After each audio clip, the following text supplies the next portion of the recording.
professora de Geografia e aqui no Explicador Virtual a gente vai dar continuidade ao conteúdo do 8º ano. E a matéria é Oriente Médio, continuação, e a gente vai estudar especificamente o conflito entre Irã e Iraque. Então, vamos entender um pouco mais a questão do Irã e do Iraque. O conflito do Irã e do Iraque ele é fruto de várias divergências que são típicas do Oriente Médio, né? O Oriente Médio é um local que é caracterizado por várias divergências e várias correntes e várias etnias e várias religiões. Então você tem persas, turcos, árabes, como a gente está falando de etnia, temos várias religiões, então você tem católicos, judeus, islâmicos. Isso tudo vai criando uma série de divergências e identidades, essas identidades criam um conflito. Muitas vezes você tem um problema também de uma divergência étnica e também política, então também nacional, com criação de nacionalismos.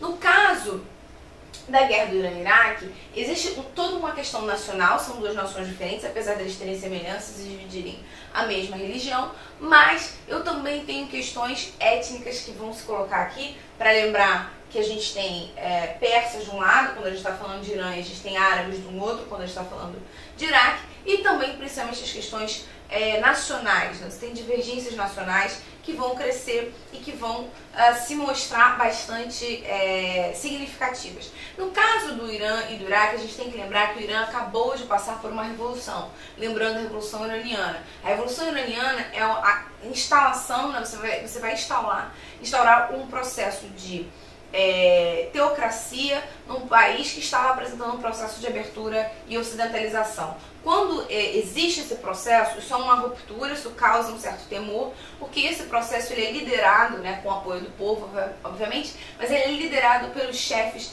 da igreja xiita, da parte xiita da igreja islâmica que estava no Irã.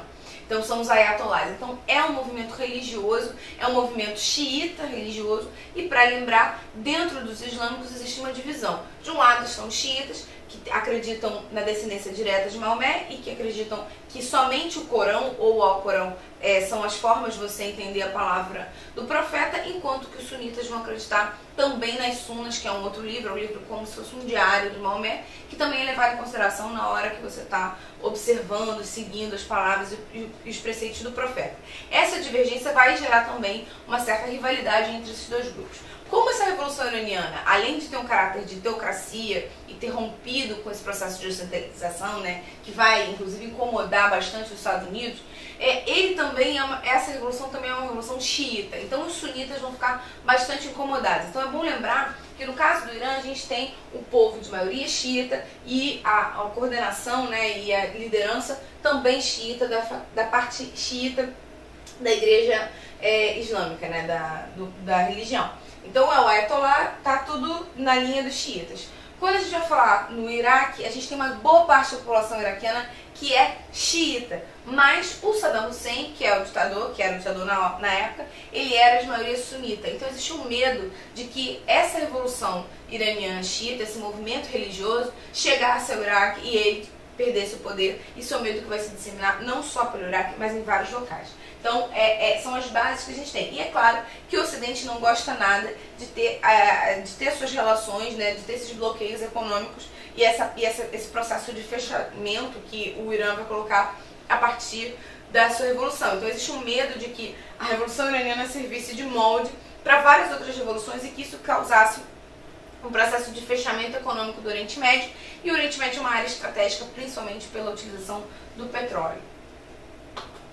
Então, o Iraque ele vai funcionar como uma linha de frente das intenções, tanto da Liga Árabe quanto dos Estados Unidos. Né? Existe uma ideia de frear a Revolução Iraniana e então é importante que se feche o Irã ali dentro da sua própria organização e de preferência que esse regime de ayatollahs caísse. Na verdade, existe um empenho de várias potências de vários países. Os Estados Unidos, pelo interesse na região, um interesse estratégico inclusive pela presença do Estado de Israel, né, que estava sendo formado naquele contexto, e também pela Liga Árabe com medo da propagação dessa revolução xiita. Existe uma disputa pelo poder. O Saddam Hussein tinha o objetivo de se tornar um grande líder islâmico, né? Existia esse ideal dele, então ele vai se colocar dessa forma. E também existem as questões que não são somente as questões nacionalistas. É bom lembrar, isso é muito importante, que o Irã e o Iraque têm divergência étnica. Os iranianos não são árabes, eles são persas. A etnia que é a base do Irã é a persa, tanto que o Irã é a base do Império Persa, né, que vai se desenvolver e depois vai virar o Irã. Já os iraquianos são árabes, então você tem uma divergência aí étnica. Você tem uma divergência religiosa, porque existe a divergência entre sunitas e xiitas. São da mesma religião, eles são todos islâmicos, mas eles têm essa divergência também. E os interesses econômicos da região também, que vão ser afetados por esse contexto. Existe uma busca de controle estratégico da região, isso vai ficar sendo colocado em xeque nesse contexto.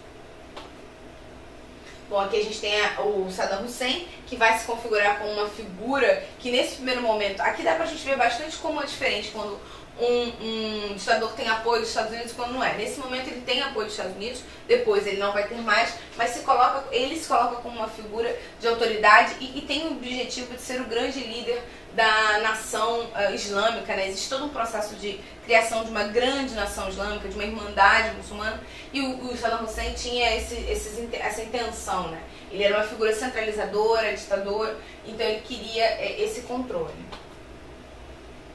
Bom, a gente tem uma disputa que é uma disputa estratégica e o ápice dessa disputa é a disputa de um canal específico que era o canal do Shatt al-Arab. Esse canal do Shatt al-Arab, ele permitia a saída para o mar. Então, quando você fecha esse canal, né, quando você vai fechar esse canal, você vai criar um problema aqui entre o Irã e o Iraque, porque existe uma disputa econômica nessa região. Então, se eu fecho, inclusive o Iraque não conseguiria, né, com esse canal ele consegue muito mais escoar sua produção de petróleo. Se ele tivesse essa disputa por esse canal, ia ser muito mais problemático. Então, aqui é uma área de conflito, esse é o primeiro passo da disputa, então a gente vê aí o caráter econômico, né, uma disputa melhor para o mar, e também as outras questões.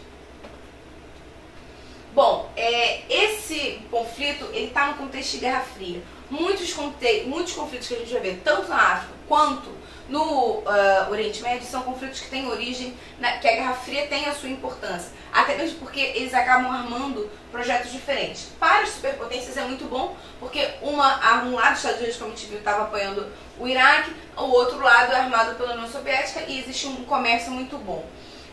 Para a Liga Árabe, é importante lembrar que esse momento já é um momento que começa a se pensar no petróleo como uma questão estratégica, né? E aí, quando você tem um conflito no Oriente Médio, o preço do petróleo sobe e todo mundo começa a ganhar muito dinheiro. Até hoje, quando você tem algum conflito e o preço do petróleo sobe, você tem um benefício nessa função. Aliás, qualquer conflito no Oriente Médio gera um aumento do preço do petróleo. Tá? Então, quando é que ele vai acabar? Quando você assina o armistício da ONU. E aí você vai ter o fim desse conflito. Como é que vai ficar a divisão? O Irã vai ficar com o canal binacional. O nacionalismo ele vai ser mais acirrado, então a ideia de nação iraniana vai ficar mais forte, né, principalmente depois. Então você não teve aquela da teocracia como se esperava. E ele vai se reconstruir. Já o Iraque, ele vai ficar muito endividado, com a infraestrutura bastante abalada e a insatisfação popular. A gente vai ver que o exército iraquiano sofre várias baixas ao longo da sua história, vários problemas de enfrentamento, e esses problemas, muitos deles vão começar durante esse conflito. Como a gente pode ver, hoje em dia, no panorama atual, o Iraque passa por vários problemas, ele tem a invasão de vários grupos extremistas, um exército desacreditado, enquanto o Irã já está se configurando cada vez mais como uma peça-chave. Ele mantém a sua coesão nacional e a sua ideia de manter a sua teocracia e continua sendo um grande país, um grande articulador de política dentro do Oriente Médio. Bom, esse conflito foi um conflito que vai ser gerado, ele vai ter vários problemas, ele vai se desenrolando durante um tempo e marca também as características extremas e de sensibilidade dessa região. Eu espero que tenha ficado claro. Tchau!